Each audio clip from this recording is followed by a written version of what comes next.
오늘 우리에게 주시는 하나님의 말씀 베드로전서 3장 9절입니다.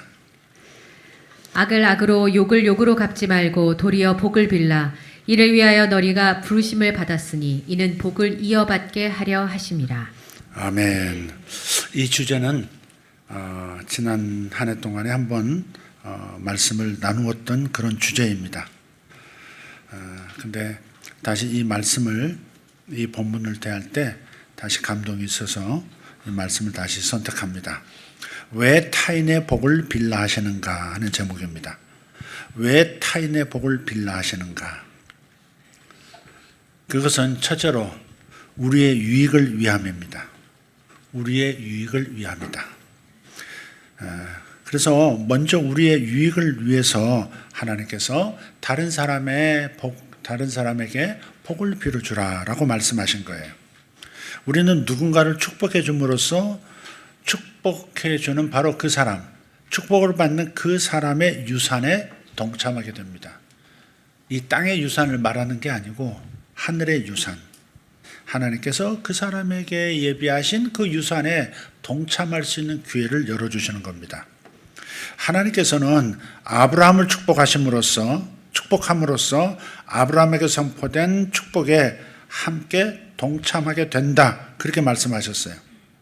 창세기 12장 3절에 너를 축복하는 자에게는 내가 복을 내리고 그러셨어요. 너를 축복하는 자에게는 내가 복을 내리고, 그러니까 아브라함을 축복함으로써 아브라함에게 선포된 축복에 축복한 그 사람이 동참하게 된다는 거죠. 반대로 타인을 저주하면 그의 삶에 동참하게 된다고도 말씀하세요. 다시 3절 후반, 너를 저주하는 자에게는 내가 저주하리니, 너를 저주하는 자가 내가 저주하리니. 그리고요, 하필이면 또 이스라엘을 저주하는 한 그 터키의 의원이 있었습니다. 그것도 재작년인가요? 의회에 나와가지고 이스라엘을 강력하게 알라의 이름으로 저주하는데요, 알라의 이름으로 이스라엘 저주하노라 이렇게 하는데 그대로 이렇게 쓰러지는 거예요. 그대로 쓰러져서 그분 돌아가신 걸로 나중에 알고 있습니다. 그대로 병원으로 실려가셨는데 인사불성이었고, 참 이상한 일이죠. 너를 저주하는 자에게 할 때 너는 아브라함도 있지만 아브라함의 후손을 다 포함한 하나님의 약속이었거든요. 이 구절을 모아서 다시 한번 읽어보겠습니다. 너를 축복하는 자에게는 내가 복을 내리고 너를 저주하는 자에게는 내가 저주하리니 땅의 모든 족속이 너로 말미암아 복을 얻을 것이라 하신지라. 아멘. 보이십니까? 우리가 누군가를 축복하면 우리 역시 축복을 받는 그 사람의 복에 동참하게 된다 하는 겁니다. 우리가 예수님을 하나님의 아들 그리스도로 높이고 찬양하고 축복하고 영접할 때 우리 주님께서 누리시는 그 축복에 우리도 함께 동참하게 되어지는 겁니다. 너무 놀라운 겁니다, 이게. 그래서 그분의 이름을 부르는 것이고, 그분을 인정하는 것이고, 그분을 높이는 것이고, 그분을 축복하는 것이고, 그분을 찬양하는 거예요. 그래서 로마서 8장 17절에 이렇게 말씀해요. 자녀이면 또한 상속자, 곧 하나님의 상속자요 그리스도와 함께한 상속자라 그랬습니다. 하나님의 자녀는 하나님의 어떠한 상속, 유산을 받게 되는데 하나님 주시는 상속이라는 거예요. 근데 누가 받느냐? 그리스도와 예수님과 우리가 함께 상속을 받는다는 겁니다. 놀라운 선포입니다, 이게. 그리스도와 함께 무언가를 받게 되는 거예요. 그래서 이렇게 그리스도이신 예수님을 구세주로 높이고 찬양할 때 우리는 하나님의 가족으로 대우받는 그런 권리를 획득하게 되었습니다. 하나님의 자녀가 되는 놀라운 권세를 갖게 된 겁니다. 성경은 또 선지자를 선지자로 예우할 때, 즉 축복할 때 그 선지자의 상에 동참하게 된다라고도 말씀합니다. 마태복음 10장 41절, 선지자의 이름으로 선지자를 영접하는 자는 선지자의 상을 받을 것이요 의인의 이름으로 의인을 영접하는 자는 의인의 상을 받을 것이요. 아멘. 하나님의 모든 말씀은 살아 있습니다.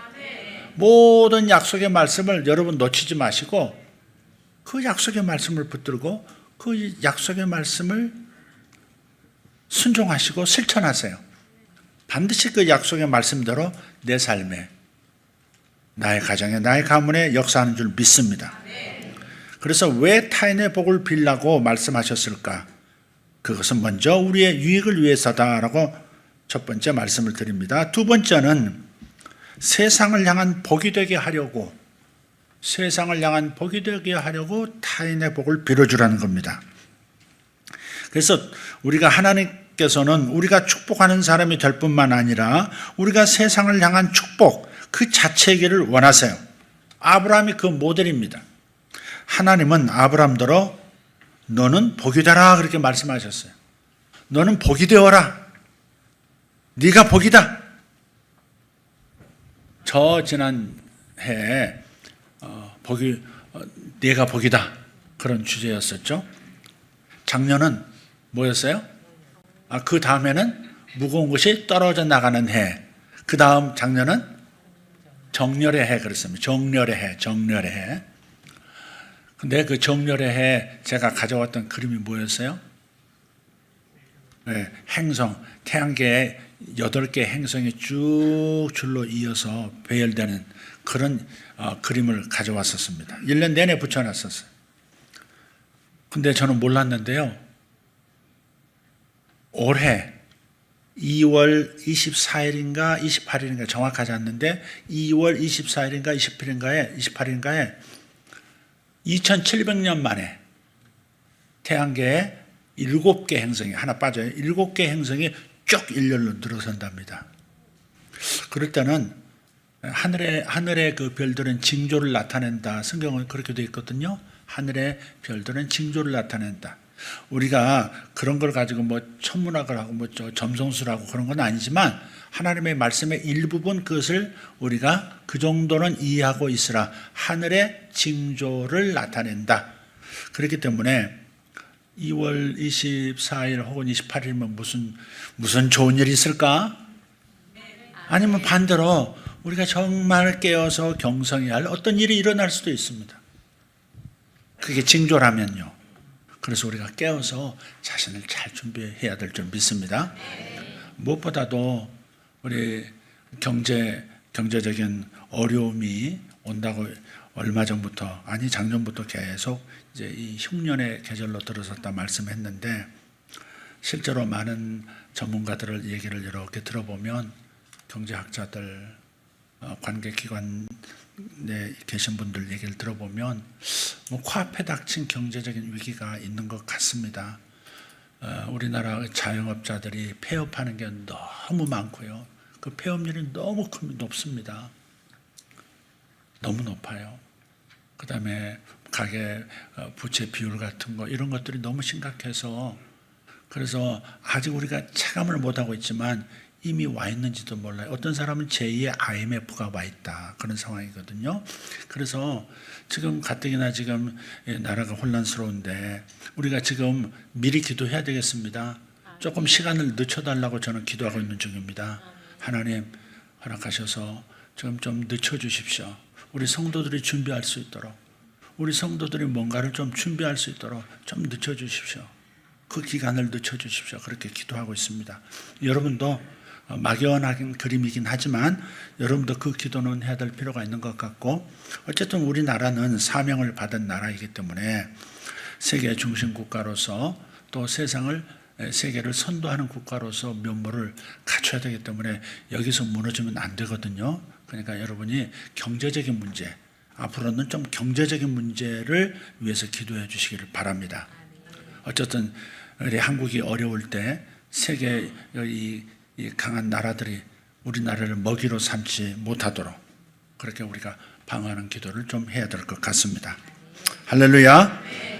우리의 기도를 들으신 하나님을 찬양합니다. 아멘. 이렇게 말씀해요. 12장 2절 3절 다시 읽으면 내가 너로 큰 민족을 이루고 내게 복을 주어 내 이름을 창대하게 하리니 너는 복이 될지라. 그리고 저 3절 끝에 가서 땅의 모든 족속이 너로 말미암아 복을 얻을 것이라 하신지라. 그러니까 우리가 복이고 아브라함의 후손이 우리가 복이고 또 주변 모든 이들이 우리로 말미암아 복을 얻어야 하는 그런 부르심이 우리에게 있다 하는 것을 기억하시기를 바라요. 축복의 권능이라고 하는 것은 예수님을 모실 때 우리 안에서 이미 활동하고 있지만 우리가 축복을 하지 않으면 이 권능은 그저 잠재적인 힘으로만 머물러 있게 되는 거예요. 권능이 활성화가 돼야 되는데 이 축복의 권능이 이미 주신 권능이 활성화돼야 되는데 우리가 축복을 구체적으로 행하지 않으면 실천하지 않으면 그냥 잠재된 상태로 대기만 하고 있다 하는 겁니다. 마치 물을 저수지 안에 가둬놓기만 할 때는 물은 그저 잠재적인 에너지일 뿐이고 수문을 열어서 그 물을 낙차시켜야 위치 에너지, 고여있던 그 위치 에너지가 떨어지면서 부딪히는 그 운동 에너지로 변환되고 그것이 결국 전기 에너지로서 드디어 도시 전체를 밝히는 전력이 준비되는 겁니다. 그래서 잠재 에너지 상태로 놓지 말고 축복을 잠재 상태로 놓지 말고 우리가 적극적으로 축복을 하고 축복하는 행동함으로써 그래서 축복이 활성화되어 우리에게 나타나고 그들에게도 나타나도록 만들어야 한다는 겁니다. 그렇기 때문에 우리는 단지 축복의 수혜자로만 남아있어서는 안 됩니다. 내가 너를 복주겠다 하는 그 말씀만 아멘하고 그것만을 감사하고 남아있어서는 안 된다는 말입니다. 그러면 온갖 영적 물질적인 풍요를 맛보기는 하겠지만 여전히 행복하지는 않을 겁니다. 우리는 행복하지 않을 거예요. 왜냐하면 하나님께서는 우리를 축복하는 자로 부르셨기 때문에 축복하지 않으면 우리는 진정한 행복, 완전한 행복을 누릴 수 없습니다. 우리는 타인을 축복하는 자로 그리고 세상을 축복하는 자로 부르신 줄 믿습니다.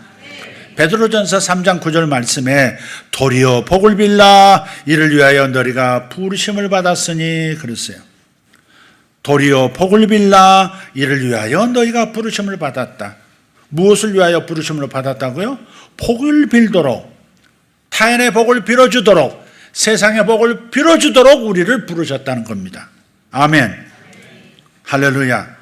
다시 다른 얘기로 좀 돌아가서 아까 위치 에너지, 운동 에너지로 좀 바꿔서 다른 비유로 말씀해 본다면 그 양자역학에서 원자 이야기가 참 유명하죠. 이게 만물의 근원인 원자, 만물의 근원이 원자죠. 더 쪼개면 밀입자 세계로 들어가 더 세미한 단계로 넘어가지만 우리는 만물의 근원이 원자라고 알고 있어요. 근데 그 원자가 파동으로 존재할 때가 있고요. 그건 가능성으로 존재하는 거죠. 파동으로 이렇게 파동으로만 에너지 상태로만 존재할 때가 있고 알갱이 상태, 즉 양성자와 전자로 이루어진 원자라는 알갱이로 존재할 때가 있다는 겁니다. 근데 가능성의 상태는 항상 파동으로 존재하다가 누군가가 관찰하면 원자가 어떻게 생겼지? 우주 만물이 어떻게 작동하지? 이렇게 미시 세계를 전자현미경 같은 것도 들여다보고 관찰하기 시작하면 이상하게 동그란 원자 알갱이로 갑자기 탈바꿈을 한다는 거죠. 과학적으로 실험이 이미 많이 끝났고요. 여러 과학자, 이미 물리학 하는 분들이라면 다 알고 있는 얘기죠. 그러니까 이 파동으로서 가능태로 남아있던 게 뭔가 이렇게 관심을 갖고 뭔가 유용한 용도로 대할 때 이상하게 우리가 알고 있는 그 원자, 양성자를 중심으로 해서 원자 핵을 중심으로 전자들이 돌고 있는 그 형태로 변해버린다는 거죠. 이것은 우리가 많은 것을 시사해요. 가능한 축복을 가능한 그런 잠재적인 상태로 놔둘 것이 아니라 우리가 주님의 말씀을 따라서 축복하기 시작하면 그 안에 부어주셨던 축복이 권능으로서 우리에게 작동하기 시작한다는 거예요. 그대에게 작동하기 시작하고 내가 축복하면 그대에게 작동하기 시작하고 나 또한 그대가 받는 복에 동참하는 이상스러운 축복의 거룩한 선순환과 교환이 상호작용이 일어나게 된다는 겁니다. 그래서 우리는 복이 되기 위해서 세상에 복이 되기 위해서 우리는 축복하라는 명령을 지금 받고 있는 겁니다. 우리가 가장 큰 기쁨과 만족을 맛보는 때가 언제일까? 그것은 하나님의 목적을 이루는 순간입니다. 하나님의 부르심을 이루는 순간이라야 하나님의 뜻대로 창조되어지고 부르심을 받은 우리의 영혼은 그제서야 평강을 누리게 되고 그제서야 완전한 만족을 누리는 겁니다. 많은 사람들이 자신의 몸을 불만스러워해요. 나는 키가 왜 이런가? 나는 머리털이 왜 이런가? 나는 왜 얼굴이 이렇게 생겼나? 나는 왜 머리가 이렇게 큰가? 자신의 몸을 불만스러워합니다. 또 결혼 생활에 대해서도 불만스러워하고 자녀들을 향해서도 불만스러운 마음이 있고 교회 리더들을 향해서 불만스러울 때도 있습니다. 그런데 그런 까닭은 그들을 적극적으로 축복하지 않기 때문에 그래요. 적극적으로 축복하면 하나님의 목적이 이루어지는 순간이기 때문에 하나님이 기뻐하시는 그 기쁨 안에서 큰 기쁨과 만족을 누리게 되는 것이다. 오직 축복의 줌으로써 우리는 우리를 위해 계획해 두신 하나님의 선하심을 온전히 받아 누릴 수 있는 줄 믿습니다. 물론 여기에는 건강도 있고 장수함도 있고 그리고 좋은 관계들도 포함될 거예요. 하나님의 선하심을 온전히 받아서 누리게 되는 역사는 오직 타인을 축복할 때, 타인의 복을 빌어줄 때 그제서야 하나님의 목적이 이루어짐으로써 이 모든 하나님 주시고자 하는 모든 복들이 우리의 것이 되어진다 하는 겁니다. 그래서 다시 베드로전서 3장 9절 말씀을 한글 킹제임스 번역으로 한번 읽어보겠습니다. 같이 한번 읽어보겠습니다. 이영경 집사님 같이 읽어주세요. 악을 악으로 또는 욕을 욕으로 갚지 말고 도리어 복을 빌라. 이를 위하여 너희가 부르심을 받은 것을 아노니 이는 너희로 복을 상속받도록 하려 함이니라. 아멘. 아멘. 많은 말씀이 여기 담겨 있죠. 다시 한번 읽어볼까요? 천천히.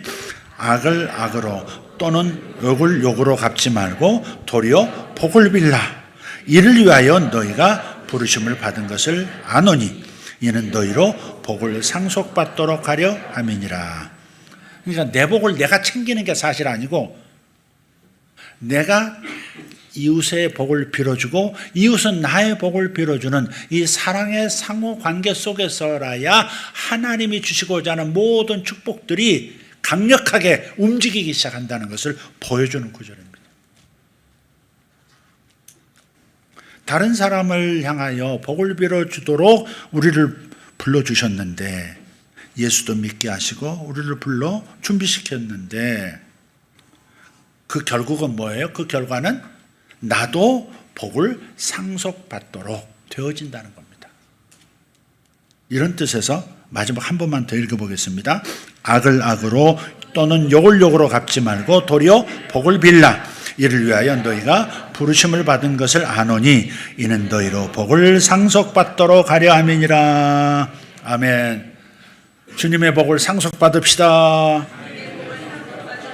아멘. 할렐루야.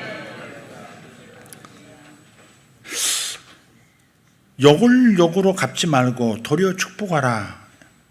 왜 그렇게 말씀하시는가? 그것은 예수님의 십자가와도 연관이 돼요. 예수님의 십자가 때문이에요. 구약의 출애굽기 17장에 가서 보면요. 광야에 나온 이스라엘 백성들, 히브리인들이 르비딤이라고 하는 그 지금의 사우디아라비아 그 광야에 있는 르비딤에서 물이 없다고 불평하면서 모세를 공격합니다.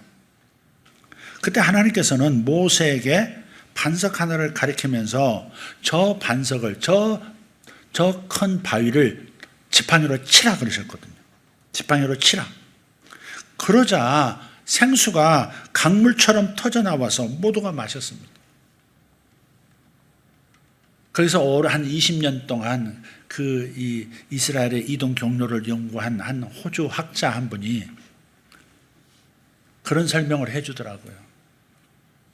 그렇게 설명을 듣고 보니까 그렇게 보여요.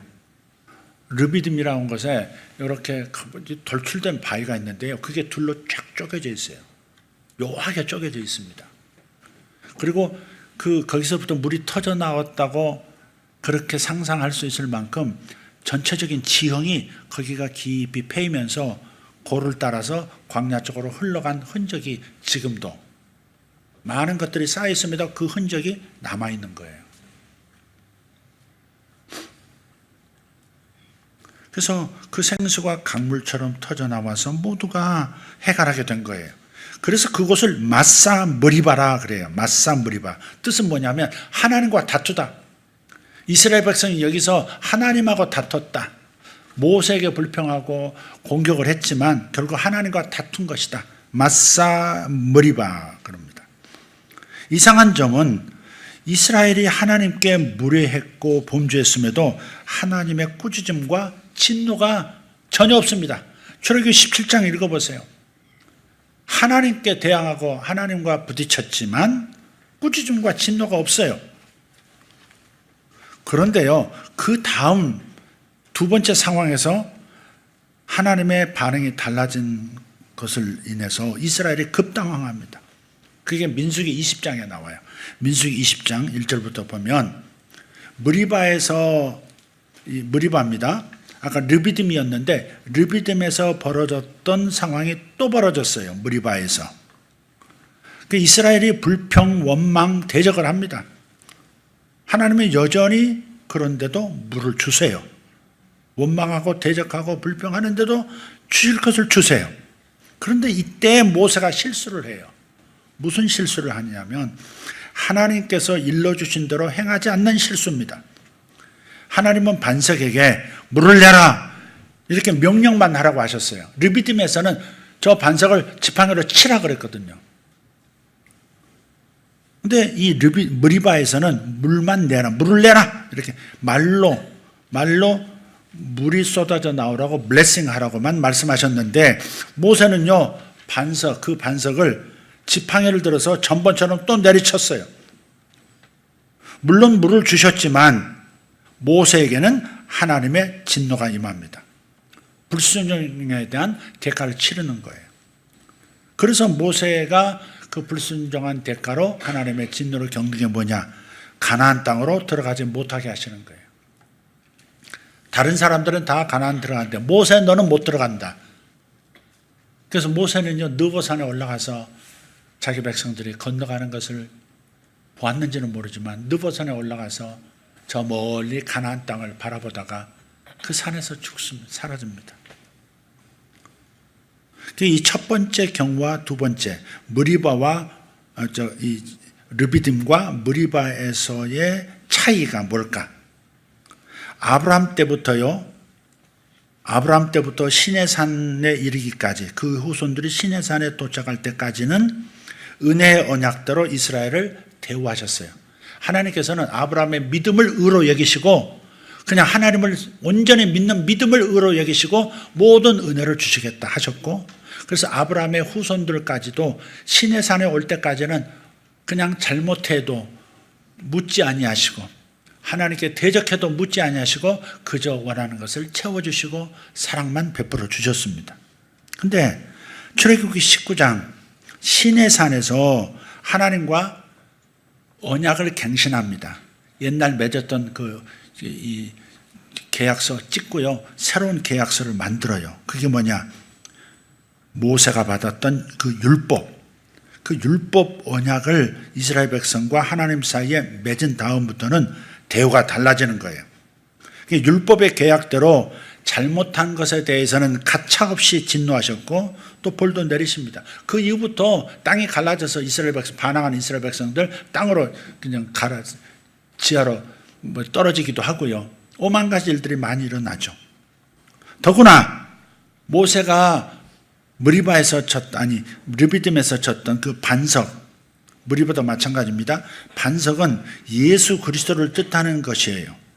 예수 그리스도의 예표, 예수님을 상징하는 거였어요. 지팡이로 내려치는 행위는 예수님께서 인류의 죄 때문에 대신 십자가에서 희생을 당하시는 것을 뜻하는 건데 오직 한 번으로 족한 십자가의 희생을 모세가 다시 한번 반석을 내려침으로써 다시 한번 십자가를 요구하는 셈이 되어버렸습니다. 첫 번 십자가로는 부족하고 다시 십자가를 요구하는 셈이 돼버린 거예요. 그래서 반석을 친다는 것은 저주하는 행위예요. 예수님은 다시 저주를 받으셔서는 안 되었던 것이고 이후에는 축복의 선포만으로도 성령의 생수를 내게 되어 있었습니다. 예수님의 십자가는 완벽하게 인류의 죄를 싹 씻어주신 겁니다. 그 다음부터는 믿음을 가지고 십자가에서 용서해 주신 용서를 믿고 그리고 하나님의 축복을 구하면 축복을 선포만 하면 역사가 나타나는데 무엇보다 성령의 부어주심과 성령의 충만과 성령의 역사하심이 나타나는데 또다시 십자가를 요구하는 것처럼 또 때렸으니 하나님의 이 엄청난 이 인류의 전체를 향한 하나님의 계획 그것을 상징하는 이야기가 틀어진 거예요. 그래서 모세는 율법 언약을 맺은 대로 잘못한 거에 대해서 불순종한 거에 대해서 그냥 하나님께 진노를 받고 자신만 가나안 땅 못 들어간 겁니다. 다 들어갔는데 못 들어간 거예요. 하나님의 사람 모세가 왜 이런 실수를 저지르게 되었을까? 얘기하고자 하는 바는 여기에 있습니다. 왜 하나님의 사람 모세가 왜 이런 실수를 저지르게 되었을까? 그래서 모세 당시 상태를 알아야 됩니다. 바로 얼마 전에 누나 미리암이 죽었어요. 어머니처럼 가까이서 보살피고 도와주었던 누나가 죽었어요. 민수기 20장 1절에서 3절을 한번 보겠습니다. 그 후 이스라엘 자손 곧 온 회중이 첫째 달에 신광야에 들어가니라. 백성이 카데스에 거하더니 미리암이 거기서 죽어 그곳에 장사되니라. 그때 회중에게 물이 없으므로 그들이 모세와 아론을 거역하여 다 함께 모여서 백성이 모세와 다투어 말했는데 말하기를. 네, 그렇습니다. 지금 미리암이 죽어서 장사 치렀어요. 그게 그때입니다. 그때. 모세 개인적인 입장에서 사랑하는 사람을 잃었어요. 마음이 상당히 취약해진 상태였습니다. 그리고 원수는 그 취약해진 그 상태를 놓치지 않습니다. 그게 그때입니다. 우리에게도 그때가 있거든요. 뭔가 힘들 때, 뭔가 가정에서, 직장에서, 세상에서 힘든 어떤 상황 속에서 그때 우리의 마음이 취약해진 그 상태, 방어벽이 무너지고 여러 가지로 낙심이 되고 힘든 그 상태에서 그때 사탄은 놓치지 않고 역사한다는 거죠. 우리의 원수는 사탄이죠. 아멘? 네. 그때 이 마음이 상한 상태의 모세는 백성들의 태도에 르비딤에서는 그래도 여유가 있었는데 무리바에서는 예민하게 반응을 하는 거예요. 백성들은 여전히 어린아이 같습니다. 그렇게 하나님께서 훈련시켜도 또 여전히 다시 양파 껍질 까면 또 있고 까도 또 있고 그러듯이 변하지 않는 것 같은 거예요. 그냥 요구해도 될 일을 그냥 물 좀 달라고 좀 해주세요 라고 요구해도 될 일을 불평하면서 다투지지 말라고 지도자인 모세를 공격합니다. 모세도 사랑과 축복이 필요한 존재인데 백성들은 자신의 요구가 신속하게 이루어지기만을 원하는 거예요. 사실은 누이의 장례를 치르면서 또 여기까지 광야로 또 들어와 있는 광야를 이제부터 경험해야 되는 사우디아라비아의 그 동풍의 이 광야 사막을 견뎌내야 하거든요. 모세 자신도 번아웃된 상태인데 그 모세의 처지는 눈에 보이지도 않는 겁니다. 백성들이. 분노가 치밀은 모세가 하나님의 그 명령을 순간 잊어버리고 그냥 물을 내라 말만 하면 되는데 축복만 하면 되는데 지팡이를 들어서 내가 너에게 물을 주랴 하면서 지팡이를 내려쳤다고요. 물은 쏟아져 나왔죠. 그러나 하나님의 뜻은 저버려진 겁니다. 그래서 모세에게 내려진 벌, 그것은 모세 너는 가나안 땅에 들어갈 수 없다 였습니다. 모세만이 아닙니다. 누구나 하나님의 은총과 사람의 은총이 필요합니다. 저나 여러분 한 분 한 분이 하나님의 은총도 필요하고 사람으로부터 받는 은총, 사람으로부터 받는 사랑도 필요한 거예요. 누구나 은총과 하나님의 은총과 사람의 은총이 필요해요. 자, 이제 세 번째, 어떻게 축복할 것인가? 그렇다면 어떻게 축복할 건가요? 부모의 축복을 한 번도 받지 못했다고 생각하는 한 자매를 만난 적이 있어요. 그 자매가 그렇게 말하는 거예요. 자기가 미국으로 출국을 하는데, 대학생이에요. 출국을 하는데, 출국하는 그 공항에서 엄마가 허그를 해주는데 이런 말을 한 거예요.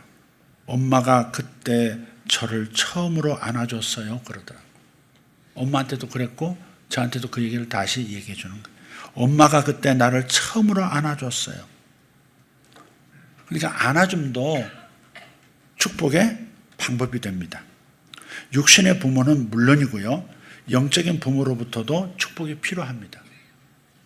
우리는 축복하는 자가 돼야 합니다.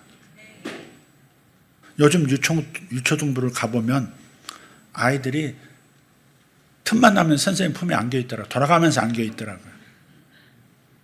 선생님들이 자신을 사랑한다는 것을 민감하게 느끼죠. 그냥 품에 파고드는 거예요.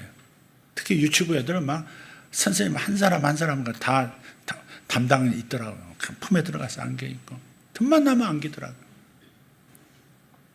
제가 지적을 하나 받았는데, 요즘 아이들 세대는 우리 세대 어른들이 그러면 안 되지 하는 것도 사랑인데 절대 사랑으로 안 듣는다는 거죠. 절대 듣기 싫어한다는 거죠. 여지껏 100번 칭찬해 줬어도 한 번 그거 왜 그래 이러면 다 틀어진다는 거예요. 그래서 목사님은 무조건 축복만 하세요. 그냥 칭찬만 해주세요. 부탁을 하더라고요. 그래, 알았다. 칭찬만 할게 이제. 주여. 네, 요새 아이들은 이렇게 지적받는 거, 야단받는 것처럼 느껴지는 것을 견딜 수 없어 한대요. 참고하세요. 저도 그렇게 할 거고요. 여러분도 그렇게 하세요. 참고하세요. 애들은 사실 그래요. 지적을 받고 뭔가 이렇게 견책을 받는 것보다 그게 우리는 효과가 있고 그를 위해서 하는 거지만 아이들은 절대 그걸로 달라지지 않고 칭찬할 때 오히려 달라진다 하는 거, 이걸 꼭 생각해야 될 것 같아요. 야복강에서 야곱을 생각해 보면요, 하나님의 은총을 받았어요. 밤새도록 사람의 모습으로 나타난 그 하나님과 씨름을 벌이다가 축복을 받았죠. 은총을 받았어요. 근데 남은 게 하나 있어요. 사람의 은총은, 형 에서의 은총은 받지 못한 상태였습니다. 그렇지만 결국 하나님의 은총을 받고요, 에서의 은총도 입습니다. 창세기 33장 3절 한번 읽어보겠습니다. 그는 그들을 앞서 나가서 그가 자기 형에게 가까이 갈 때까지 땅에 7번 절하니라. 에서가 달려와서 그를 만나 얼싸안고 그의 목에 마주대며 입맞추고 그들이 울더라. 아멘. 형제간의 사이가 수십 년간 벌어져 있다. 20여 년간 벌어져 있다가 20년 전에 벌어졌던 그 일 때문에 아직도 분을 사귀지 못하고 자기 사병을 끌고 야곱을 치러 오는 그 에서가 하나님의 은총을 받은 그 야곱을 또다시 마음이 달라져서 그 자리에서 모든 두려움과 분노가 사라지고 서로 끌어안고 입을 맞추고 우는 그 광경을 이렇게 상상하면 눈물이 이렇게 나요. 요셉이 형들을 만났을 때 막 하나씩 울었던 그 장면처럼 에서와 야곱이 만나는 장면도 우리의 심금을 울려요. 우리는 사람의 은총도 필요해요. 사람의 사랑, 사람의 총애도 필요한 거예요. 우리 예수님도 축복이 필요하셨었다는 것을 아십니까? 아니, 하나님의 아들이 무슨 따로 또 무슨 사랑을 받고 은총이 필요해요. 아니에요. 성경은 그렇게 말하지 않습니다. 인간 예수님도 이 두 가지 은총, 하나님이 주시는 은총, 사람으로부터 오는 은총, 이 둘 모두를 받으셨어요. 누가복음 2장 52절을 보겠습니다. 같이 읽겠습니다. 예수께서는 지혜와 키가 자라고 하나님과 사람의 총애 속에서 자라가시더라. 하나님과 사람의 총애 속에서 자라가신 분이 바로 예수님이시다. 그렇게 사람과 하나님의 총애를 받음으로써 그 어려운, 그 험난한 하나님의 일을 끝까지 감당하실 수 있었고 완성시킬 수 있으셨던 거예요. 사람은 누구로부턴가 은총을 받는 것, 그게 너무 필요합니다.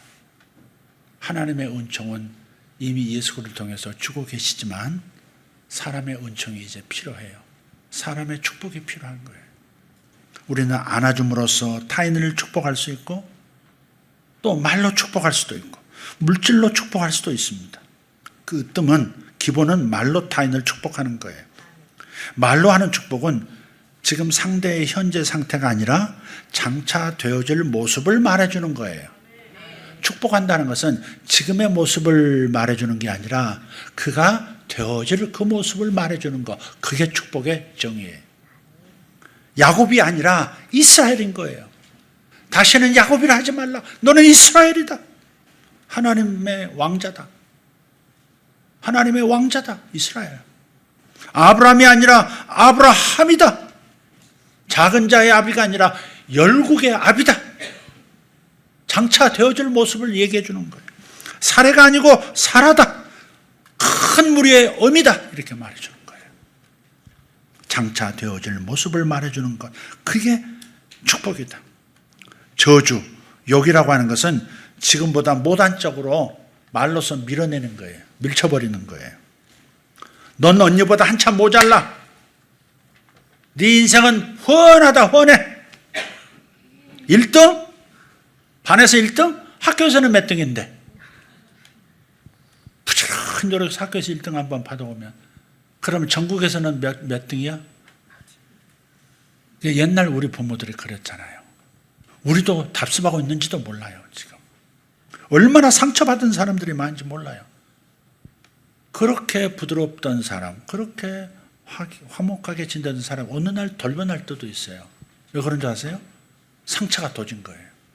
상처가 없어진 게 아니라 치유된 줄 알았는데 어릴 때 받았던, 부모에게서 받았던, 아버지에게서 받았던 규칙을 지키지 못한 데 따르는 벌, 모멸감, 수치감 이런 것들이 올라오면 확 달라지는 거예요.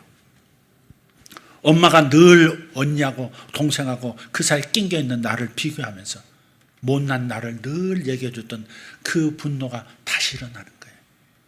상처 투성입니다. 우리 전부.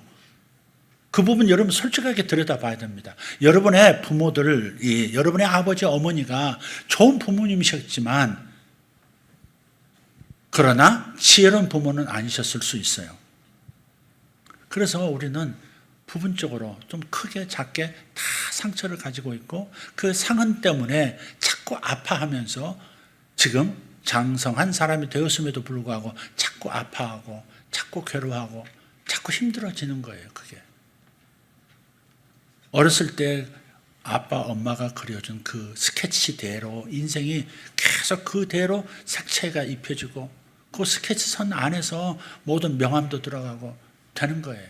그러니까 지금이라도 우리가 부모에게서 상처받으면서 자란 아픔이 아직도 있다고 발견되시거든 정신 번쩍 차리고 내 자식에게 그러지 말아야지. 이게 잘 되지는 않더라고요. 다 키워놓고 보니까 더 후회되는 게 더 많은데 어쨌든 최선을 다해서 노력하시기를 바라요. 아이들 다 큰 다음에 어쩔 수 없는 상태가 됐을 때 후회하는 저처럼 그러지 말고 좀 일찍 청년의 때, 젊을 때 깨닫고 하나님의 훈계와 하나님의 말씀으로 양육하는 부모가 되어야 할 줄 믿습니다. 노엽게 해서는 안 돼요. 부모들은 자신도 모르게 자녀들을 욕하면서 저주하고 있어요. 좀 더 못한 쪽으로 자식을 밀어버리는 거예요. 지금보다 못한 쪽으로 말로서 밀어내는 거예요. 그럼 그렇게 하고 있어요. 그럼 아이들의 마음은 돌덩이 좀 굳어지고 반응 없는 존재가 되기도 하고. 왜? 자꾸 아프니까 반응을 안 하는 존재가 되는 애들도 있어요.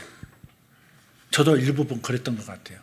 자꾸 이렇게 아버지로부터 지적받고 못났다, 부족하다 이런 소리를 반복해서 들으니까 나중에는 그게 너무 괴롭고 아프니까 듣는 것 같으면서도 안 듣는 겁니다. 듣는 것 같아서 안 들어요. 뭐가 굳어버리는 거예요.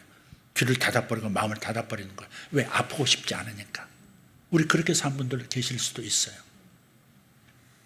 그래서 뭐 그걸 가지고 무슨 정신병원까지 가고 그럴 일은 아니지만 기도하면서 자신을 들여다보면 상처가 굉장히 많다는 걸 알 수 있어요. 우리는 상처받은 그 사람의 속에 있는 아이가 울고 있는 모습, 그 속에 있는 아이가 분노하는데 그 사람, 성장한 그 사람이 분노한다고 생각할 때가 많죠. 사실은 그 속에 있는 아이가 아파서 울고 있는 건데, 아파서 분해하는 건데, 저 사람이 나를 싫어하는구나, 저 사람이 나를 밀어내는구나, 이렇게 생각하면서 그냥 관계가 틀어지는 경우도 적지 않게 많더라고요. 그래서 자신의 내면을 들여다볼 필요가 있습니다. 하나님의 은혜를 받아야 돼요. 에베소서 6장 4절을 보면 자녀를 노엽게 하지 말아라 그랬어요. 화나게 하지 마라, 이런 뜻이기도 한데, 노엽게 하지 말라는 말은 위축되게 하지 말아라. 두려움 가득한 인생 살도록 그 마음을 망가뜨리지 말아라, 그렇게 말씀하시는 거거든요. 그러니까 어려서 계속 더 잘해만 듣고, 왜 그것도 그밖에 못해, 이렇게 듣고 자란 사람들은요, 누군가가 조그만 자신의 부족한 부분을 지적하는 것도 아닌데, 자신의 어떤 그 칭찬 아닌 권고도 지적으로 듣고 공격으로 듣고 자신도 모르게 감정이 일어나는 거죠. 감정기억이 되살아나는 거죠. 그래서 자녀를 노엽게 하지 말아야 합니다. 어쨌든 우리 모두가 상처투성이로 세상을 살아가고 있다, 이걸 기억합시다. 좋은 날 보기를 원한다면 욕을 욕으로 갚지 말고 축복하라, 그렇게 베드로전서 3장 9절 10절에 말씀하셨어요. 좋은 날 보기를 원한다면 축복하라. 좋은 날 보기를 원한다면 축복하라. 한번 읽어봅시다. 베드로전서 3장 9절 10절 같이 읽습니다.